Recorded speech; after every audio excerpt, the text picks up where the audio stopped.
Hello, everybody, and welcome to the Aggieville Alleycats podcast. For come rain, shine, or anything in between, we're here to deliver to you the Kansas State sporting news you so love. I'm Ace Edwards, right alongside. I'm Ralph Azor. And welcome to this week's weekly recap, where we've been complaining about the transfer portal taking a lot from K-State lately, but there's one big addition that I said it would be very hard to move me into being interested in next year's team. Am I fully moved? No. I am, however, intrigued by the first portal entry for one of the commits for the men's basketball team.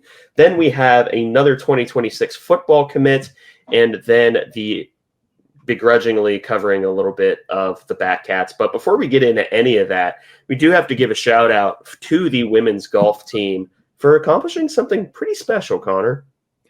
Yeah, they're making the NCAA tournament, which makes a lot of sense because they actually performed really well this year. Like, it's not a sport that we really cover or gets a lot of publicity on the K-State end of things, but obviously the big name is Carla Bernat because she went out and won the amateur Women's Augusta National, which got her a ton of publicity.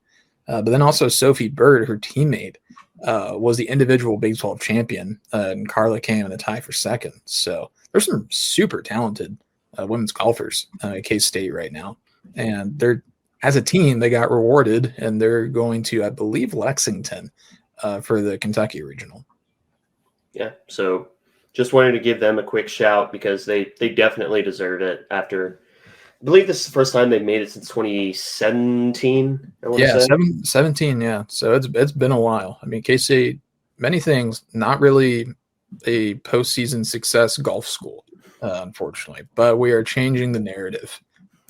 Starting now, the juggernaut begins and the road to a natty starts here. The dynasty has begun. But now we can move into the commit for K-State basketball, and that is the former MAC Player of the Year from Akron, and that is Nate Johnson. Now, as I said before, it would take a lot for me to sort of build up interest and be excited for this next year's basketball team. However, this is a very, very good start with getting me interested. And subscribe to KSO. There's our bi-monthly plug. There are a few other names that are very exciting as well, but right now we're just going to focus on Nate Johnson. So, I mean, first things first, yeah, this is probably pound for pound the best transfer portal get that K-State has had outside of maybe Coleman Hawkins last year. I'm going to put Keontae on that list. Oh, KJ, I forgot. My bad. But yeah, no, this is still really up there. But yeah, what do you have on Nate Johnson other than good basketball player? Well, we could end the conversation there, but it wouldn't be as interesting. But he was absolutely fantastic for Akron this year because not only was he a solid player on offense, he averaged 14.5 points a game, but he was a fantastic defender as well, which he kind of brings that dog mentality that K-State's kind of been lacking since year one, where we just had some guys that had an edge to them that made you just kind of not want to deal with them. Like Marquise Noel had that, Keontae Johnson had it, Naquan Tomlin had it, Desi Sills had it, and we've had a few players here and there that've kind of had it at times, but hasn't been consistent enough. And this is a player that maybe could be a tone setter for K-State. Now, I'm not ready to completely come back because I've been burned a few times now by this basketball team, but this has certainly drawn my attention, if nothing else, because I want K-State basketball to succeed, and this is a good pickup pretty much objectively. Now, I'm not saying he's going to be an All-American, and also for what it's worth, postseason honors are just so closely tied to how a team performs. So, maybe if K-State makes a Final Four run and Nate Johnson's like the leader of that, he'll be first team All Big 12 and like a second, third team All-American. But similar stats and K-State just sneaks in or goes to NIT, then he's looking at third team honorable mention or no honors. So I don't know what the accolades are going to be for him, but I think as a lead guard, this is a really solid get for K-State. I'm pretty happy with it. Yeah, you mentioned the 14 points per game, but the only thing that I would say even remotely concerns me is the fact that his 3-point percentage has gone down every year, but that also just is by virtue of him getting an increase in usage. I still think that this is an amazing pickup for K-State, and I don't know, man. Maybe, just maybe, they could do something next year. Am I willing to say already that they are going to be a tournament team? No. I have learned my lesson. You cannot fool me. I am familiar with your game. But this is a really, really good – it's technically not a starting point, but Nate Johnson is someone that you can build a team around, for sure, to me at least. Yeah, and I think we're going to make some really intriguing additions on top of him to really make things come together, because I think a lot of my optimism is with the expectation that K-State's going to be able to finish strong in other areas. Like, for example, a guy that visited last year that I wanted really, really badly is Baba Miller. And I went to Florida Atlantic and had a really good season. I think he averaged like 12 points, 8 rebounds, and 3 or 4 assists. And he's like 6'11". So like he's like if Naquan Tomlin was polished. It's kind of like his game. Maybe not as freakishly athletic, but just as long and able to play the wing. But I that's someone I really hope we can get, because we got him on a visit last year and just didn't close the deal. But he's drawing some pretty significant high major interest this time around. And if we get Bob Miller, I might unfortunately find myself head over heels and back in the driver's seat of the hype train for this men's team, despite knowing exactly what has happened the last couple of years. But I will keep going back for my yearly beatings from this coaching staff. So, yeah, all I'll say is A, subscribe to KSO, and B, there are perhaps a few Eastern Europeans that would perhaps get me intrigued in the season again, and I will leave it at that. Yeah. Oh, and one other thing I want to note on Nate Johnson is you're right. His 3-point percentage is not particularly inspiring, particularly for guard, just 30%. One thing I like to look at, which this is not foolproof, is free throw percentage. Because like Nate Johnson this last season, he shot 80.3% from the free throw line. 30% does not really line up with that. So I'm hopeful that if we're able to get more talent around him and we're able to make it to where other guys can shoulder the load as well, and he's not the entire focal point of a defense, that 3-point percentage could go up. Now, this year, his 3-point percentage went down. Coleman's went down. I think Hoskins was actually a bit up on increased volume, but that was also like his one job. So we'll see if that happens with Nate Johnson, but I feel like free throw percentage is generally a pretty good indicator of somebody's true shooting abilities, and Nate Johnson does have a pretty good ability from the free throw line. So I just wanted to make that point. Maybe it won't end up mattering at all, but I do know the 3-point percentage is still a valid concern. I'm just hopeful that we can find a way to get that turned around. Yeah. And before we get into the high school commit, we do want to cover that there has been, I believe since the last episode, there has been one new entry for K-State football into the transfer portal, and that's Jake Stonebreaker. He was number 10 on my commitment rankings in his class. He was 2 spots above Boone Morris. I think I've gone back and forth on that, but yeah. So for reference, the numbers 8 and 10 are gone from my 2024 commitment rankings. That's Trey Davis and Jake Stonebreaker. And this is one of those where 105 roster limit, which may or may not be happening. I feel like we might be uniquely qualified to talk about it, but we're not gonna right now because I just don't want to. I don't want to get into the nuances of settlement agreements and how they come in different antitrust or settlement stages. I don't want to get into it. I'm not taking the bar exam for another year. Connor, you're studying for it. I'm not sure how well versed you are on that part of civil procedure. I'm not going to make you be. So the point is, this is one of those kind of losses because I think we had 20 linebackers on roster or something. So something had to give. Yeah, and we lost Struber as well, who had recently moved to linebacker. So that's another unfortunate roster cap casualty.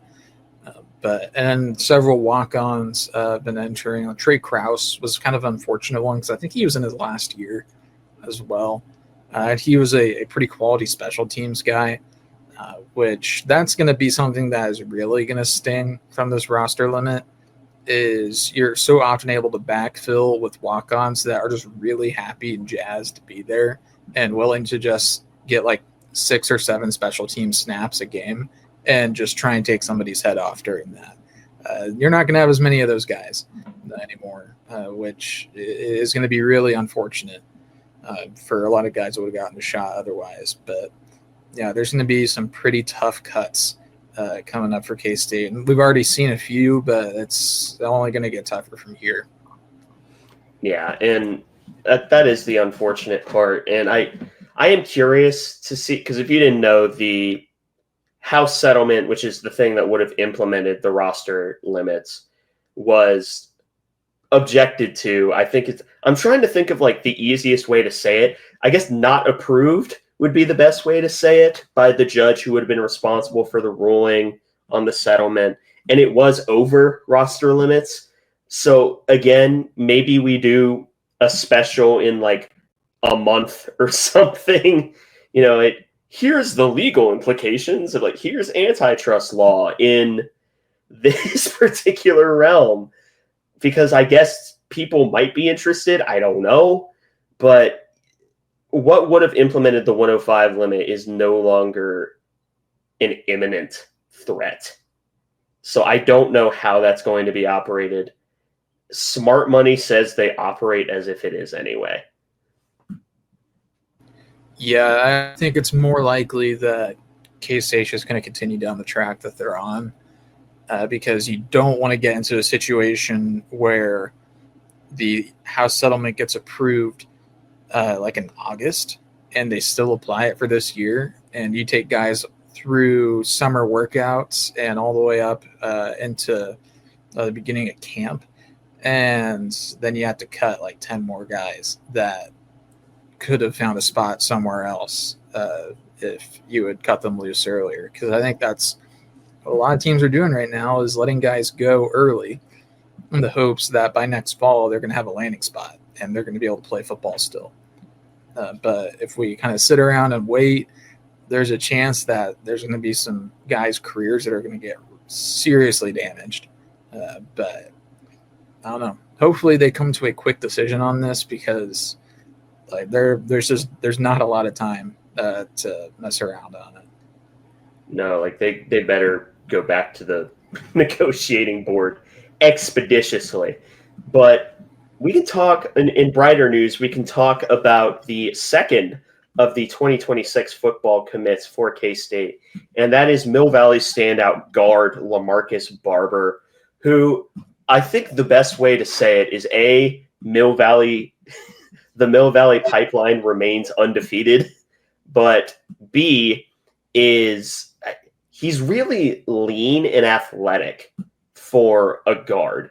And I don't think I've used the word lean to describe a K-State guard commit in quite some time. But he almost looks like he could just be like just a thicker blocking tight end at his current size.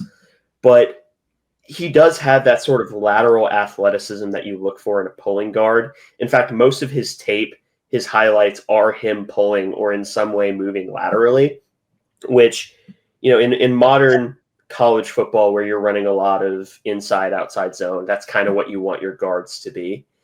But yeah, that's sort of my TLDR on LaMarcus Barber. Is he's a Kansas kid who's really lean and really athletic. Yeah, I honestly don't have a ton to add to that.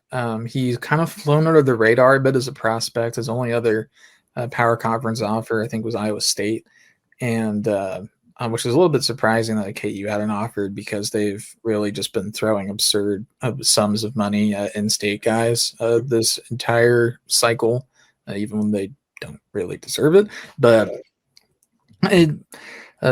Barber's kind of been a K-State lean, it seems like, for a while. And yeah, Mill Valley just seems to keep pumping out K-State kids. I don't know what it is about Mill Valley specifically, but I'm gladly going to take them because last one I think was Gus Hawkins, and he's on track to be a really, really good offensive lineman for K-State. And maybe it's a Mill Valley kid too. Oh yeah, that's right. So Mill Valley keeps pumping out K-State offensive linemen, and I'm happy to oblige. But yeah, Barber, super athletic, like Ace said, and really powerful as well. Kind of a road grader in that sense. But when you think of the mauler, a lot of times you think of a guy that kind of has like cinder blocks for feet. But no, he moves pretty well.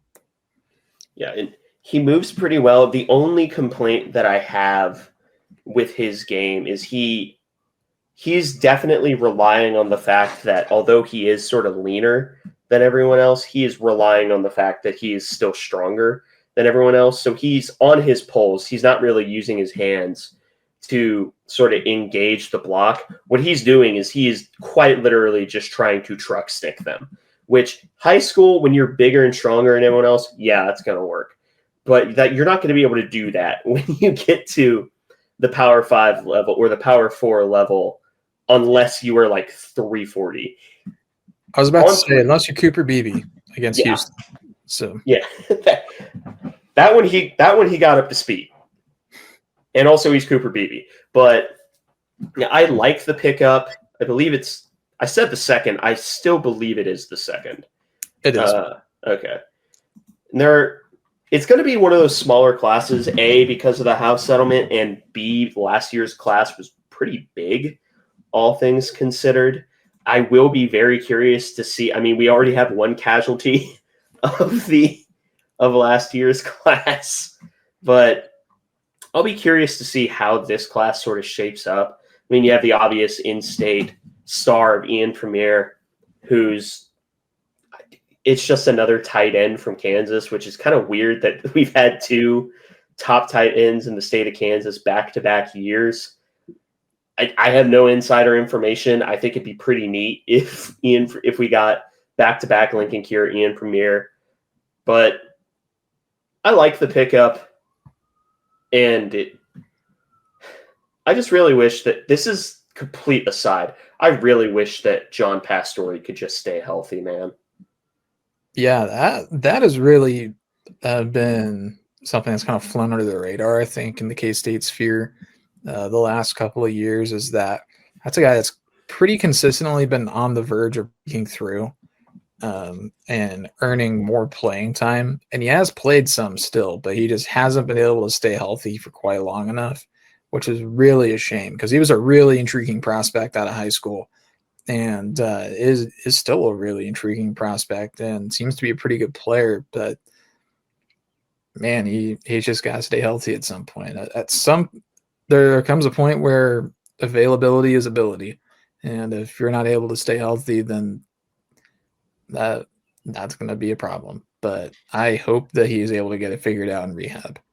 Yeah, because it's not an exaggeration to say that John Pastore was the most technically advanced tackle prospect just coming out of high school that K-State has had in the Kleiman era. And it's really weird. It just sucks that he's constantly hurt. Because honestly, I was fine with him playing as a true freshman. That's how good he was technically. He didn't have to, but I would have been fine if he did have to. That's complete aside. It's a different offensive lineman. I just get really sad thinking about it sometimes. But that's the nature of the beast. We have women's transfers. Oh, that's right. Which one? Azella Arenas. I forgot that happened, man. I'm not gonna lie to you. Yeah, I don't think we talked about her last week, but yeah, she's a Louisville transfer.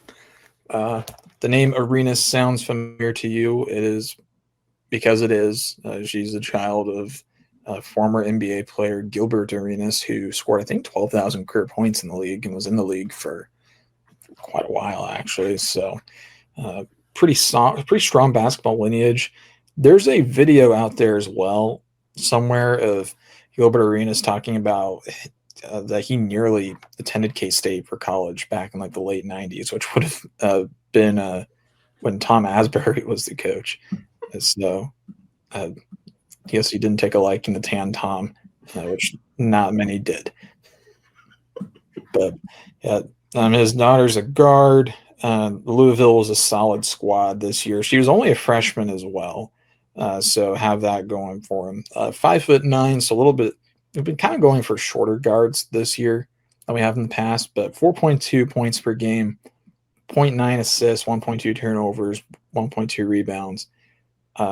Solid from 38.5%. So all in all, not a huge sample size, but an interesting pickup nonetheless for KC women's basketball. Yeah. So now we can go, unfortunately, into the Backcats news. I'm not going to cover, or we are not going to cover. I suppose I shouldn't speak for Connor, so maybe it is I, but we got swept by KU. All three were painful losses. I don't particularly want to talk about it, especially because the first game was exceedingly painful because it literally took a grand total of one swing to completely screw over the best outing Jacob Frost will have in his career. Then the other two games were a doubleheader. Both were losses. I don't really want to talk about it. It makes me sad. I don't either. So you feel free to speak for me on that front because, man, that stinks. That went the way that it did. We were talking about it last week, and we were like, just whatever you do, don't get swept. That was like our bar. And man, that is actually exactly what happened. And not only is it embarrassing getting swept by your in-state rival, but it's embarrassing getting swept by your hated in-state rival when the stakes are as high as they were. Because K-State has now gone from the span of about a month from being, according to some bracketologists, on the verge of being in position to host a super regional, so a top 8 seed, to today I saw is listed in a last 4 in. So that's a pretty steep fall.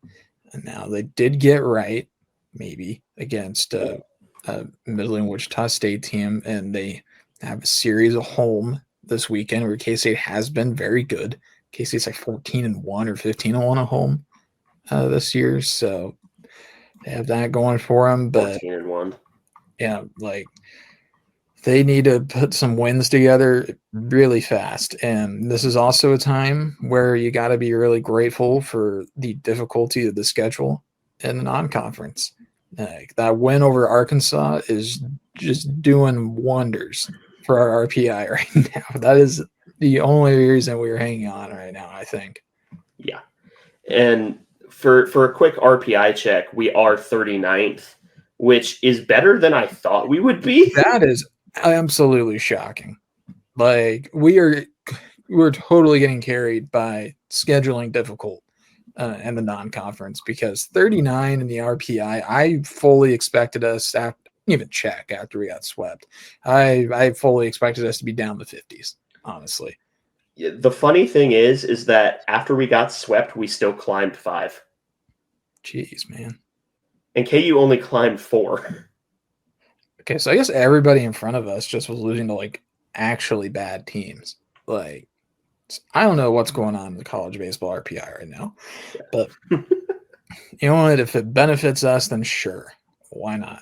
But yeah, 39 still is dangerous territory for at-large bids, is how I'll put it.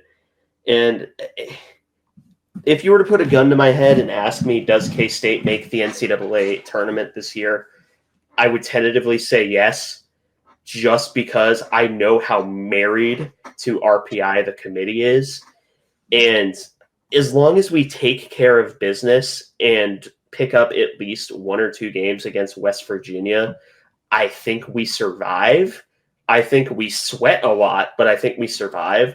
But that's all contingent on taking care of business like they did up against Wichita State, beating them 14-8, most of Wichita State's runs coming late. And this sort of stretch reminds me, I keep saying it, it reminds me how young and inexperienced this team is playing together, because this is what happens when you have young teams. You go on a hot run, you feel like you're unbeatable, then you lose a few games and you can't beat anyone. You don't have that steady Eddie presence. And that is probably the most important thing a baseball team could have. yeah, I think this team might have. I think they probably bought into their own hype a little bit too much. Is probably what happened. I think, which is too shocking for someone like AJ Vasco, because this is something we talked about on the show, where freshmen who get out to crazy hot starts, they typically have a sharp drop once they hit like the second month of conference play, because it's just really tough to go from playing high school baseball, even at the level that AJ Vasco was, where he was a high school All-American, to playing the grind of a college baseball schedule. That's just tough. And it takes getting used to. And he had a pretty solid game against Wichita State for what it's worth. So maybe he's bouncing back. Maximus Martin, he found himself on a Golden Spikes watch list and hasn't hit a home run since, I don't think. He's been a 12 for a while. And that might be another case of somebody kind of listening to the outside noise a little bit too much and kind of letting it get to them. And now the expectations are way higher than I think anybody anticipated, because we thought going into this year that it was going to be a rebuilding year with an outside shot at the NCAA tournament. And we got out to a blazing hot start, sans that very first weekend. And our expectations completely readjusted after that. And now this team's playing a bit closer to, I think, what they probably were going to based on preseason expectations, but it feels way worse. This is kind of a point that Drew Galloway made on Bosco's Boys around the Horn episode that I did that just released. We're recording this Wednesday, April 23rd. It just came out that day, the 23rd. And he mentioned, and I've been thinking about it, I should have said it, then I would have sounded smarter. But he was smart enough to say it first. But he's totally right that like expectations have shifted on this team. That's why this hurts much right now. But at the end of the day, this is still a really talented team. This is a team that can hit a lot of home runs. They have to clean up the defense, though. The defense has been brutal, which, man, we make some pretty silly errors on defense. There's not really a way to beat around the bush there. Yeah, we'll say it like this: fielding percentage is a bad stat. I don't want to dunk on the person who keeps track or does the stat keeping for K-State on the website. I do wish that it was easier to access, more advanced analytics, like defensive runs saved or a pitcher's FIP. But I think technically I could calculate the FIP myself. I just don't want to. So. But fielding percentage, not a good statistic. K-State is sitting as a team at about 960, which means 4% of plays you are committing an error. That doesn't sound like a lot. You got to keep in mind, every single time the ball is hit counts as a play. That includes foul balls. Yeah, that's not good. That's not good, man. Bad even, I might say. But and we have two starters on the left side of the infield. Not going to say their names, but given that there have only been two people that have started on the left side of the infield, it shouldn't be too hard to say that have a fielding percentage of .905 and .904, which means they are committing an error on 10% of their opportunities. I would like to also take this chance to say there should have been three players that have started on the left side of the infield because Shintaro Inoue started at shortstop last night. Oh, that's right. Which I did not clock because I didn't watch the game because I went to go see Sinners for the second time, which also fantastic movie. Watch it on IMAX if you can. Unrelated. But Shintaro Inoue started at short. Dardar was at second. I can't remember who was at first, maybe Flores. And then Maximus Martin was out in center, which should tell you something about how he was doing. He actually had a really nice catch in center at one point as well. So he had that going for him, which I want him to bounce back as much as anybody because I think for this team to make a postseason run, we need Maximus Martin to be hitting bombs, or at the very least hitting consistently, getting into the outfield. Yeah, because Max Martin, his OPS, which some people like average. Those tend to be older baseball fans. I like OPS, which is just on-base percentage plus slugging. You want it ideally in college. Good is like 750 to 800. His OPS is still 1.98, which again is ridiculous. But it was 1600 like 2 weeks ago. Yeah, and it's the same thing with his batting average, which again, you're right. Like batting average is a bit of a flawed stat, or at the very least, it's an incomplete stat. But he's hitting like around 350 right now, I think, and that's with the slump that he's been in for quite a while because he was up around 450 there for a bit. So which goes to show just how great he was there for a while, and he still had some solid games here and there. He had like a 3 or 4 hit day against KU in one of the games that we played. I cannot remember which, and I don't want to look at the box score to find out. But one of those games, he had a really, really excellent day hitting the ball. Yeah, and I'm trying to see if I can find anywhere that has wins above replacement for college, which wish me luck. I think that there's a place that does it, but I think you got to pay for it, which doesn't really surprise me that much, I guess. But I don't know. Let's just DM Pete on Twitter. Pete, we would like access to all of your advanced analytics, please. Give it now. Wait. Oh. Huh. I have found WAR. Interesting. Oh. So we have 3 players with a WAR above 1. Can you name them? Batting players WAR above 1. Yes. Technically, there's one at 1, but there are 3. Okay. So Maximus Martin. Correct. He's number 1, 1.8 WAR. D. Kennedy. Nope. Really? He has 0.6 WAR. That's kind of surprising because he's like second on the team in home runs. Keegan? KOC? KOC is at 1. Exactly. Avasco? Nope. Okay. 0.2. 0.2? Yep. That's rough, buddy. Anyway. Yep. I'll take Madliak then. Nope. Dardar. 0.7. Seth Dardar is the other one. 1.7 wins above replacement. No kidding. I guess I don't think about him as much because he's missed several games. But yeah, so no, those are just wait. Yeah, no, there are only 3. It's Max Martin, Seth Dardar, and KOC. Shintaro Inoue is number 4 with 0.8 wins above replacement. That was going to be my next guess, but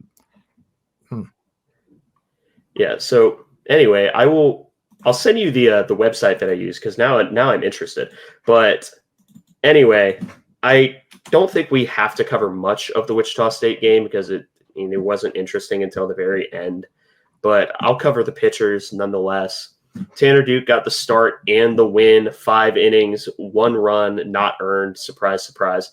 3 strikeouts, 1 hit by pitch. And then Dante Lewis, he had a bit of a rough outing, giving up 3 hits, 5 earned, and 2 hit by pitches. Just didn't have it.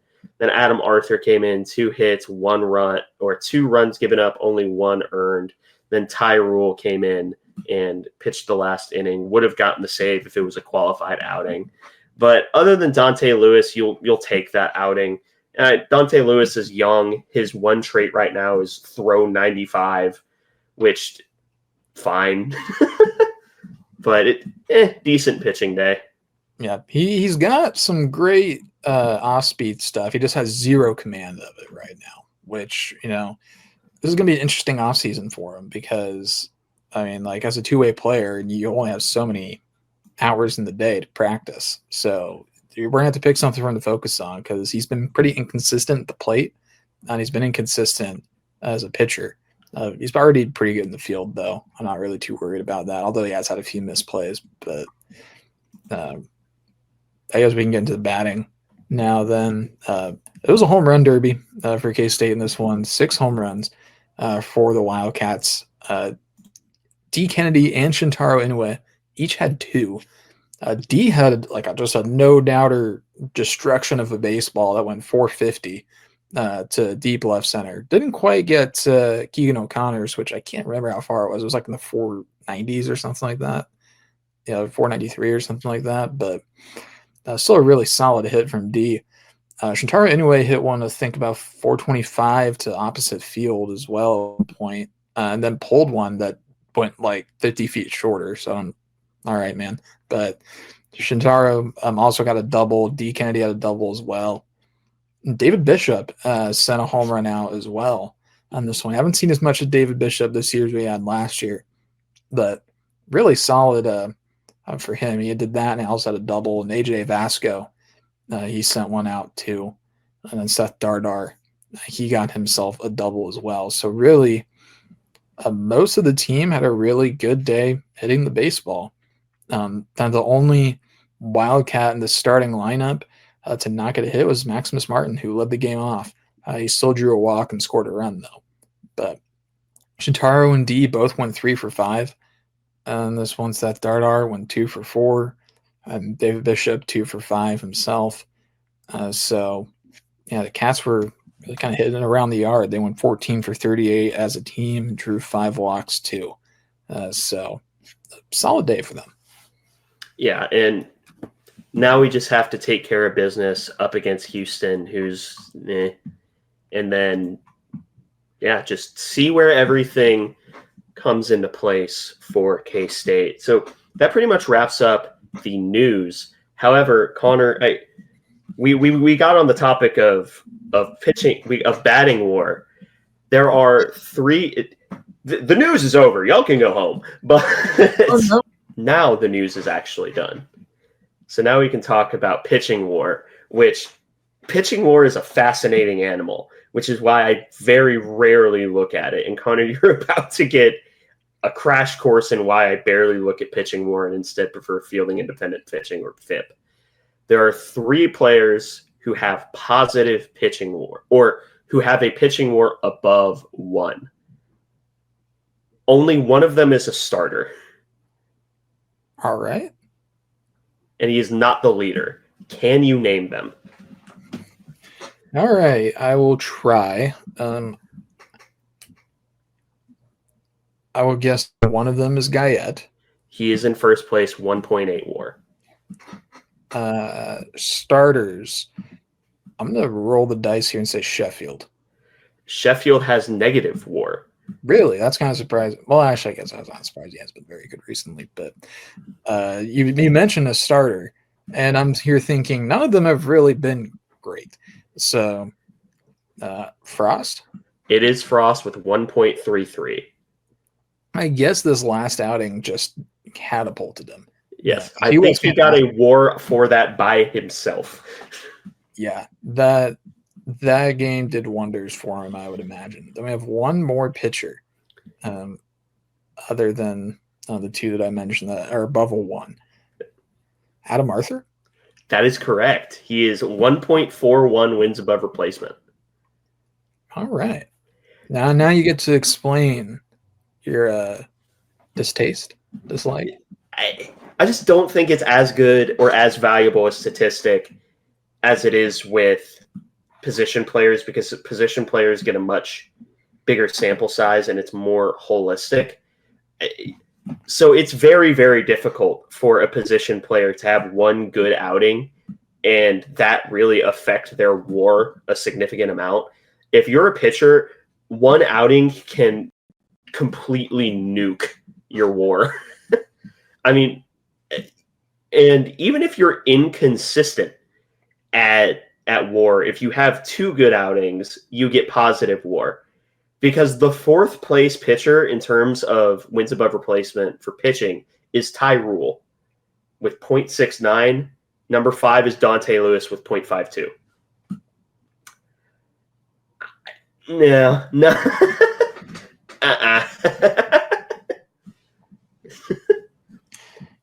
Yeah. Okay.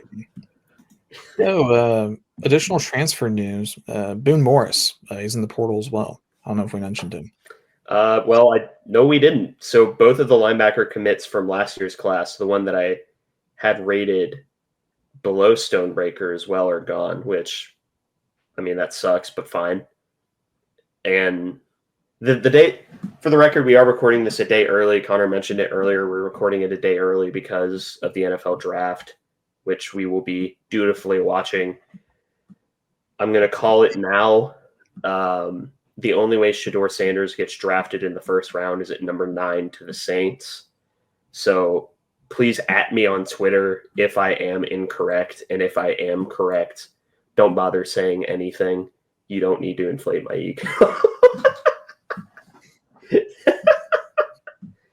You have anything else to say before we sign off? I'm good, man. All right, well, if that's the case, that concludes this episode of the Aggieville Alleycats podcast. Thank you all so much for listening. If you want to follow or contact the show, you can follow us just about anywhere at Aggieville Alleycats. And if you want to follow us more personally, I am at ACEdwards00. I'm at Connor Boutsor, capital C, capital B. And if you want to support the show financially, please be sure to check out the official Aggieville Alleycats merch store, link found in our podcast and Twitter bio. But most importantly, thank you all for listening to this episode of the Aggieville Alleycats podcast. Where come rain, shine, or anything in between, we're here to deliver to you the Kansas State sporting news you so love. Stay safe, Alleycats.